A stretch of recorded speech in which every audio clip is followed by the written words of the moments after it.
এটা গোয়েন্দা আমাদের কিছু সোর্স আছে, সোর্সদের মাধ্যমে আমরা এটা নিশ্চিত হয়েছি যে এটা তারই অস্ত্র এবং তার বাড়ির থেকেই পাওয়া গেছে এটা অস্ত্র।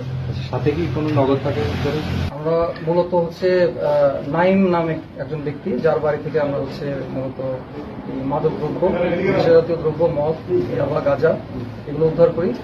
তাছাড়া আমরা এছাড়া আরেকজন, আমার নাম কি জানো, ফরিদের বাড়ি থেকে আমরা একটি অস্ত্র উদ্ধার করি, দেশীয় অস্ত্র। এটা মূলত .22 একনলা বন্দুক হিসাবে আমরা প্রাথমিকভাবে ধারণা করছি। তো আমরা বর্তমানে তাদেরকে পুলিশের হাতে হস্তান্তর করেছি এবং যে আলামতগুলো ছিল সেগুলো পুলিশের কাছে হস্তান্তর করেছি।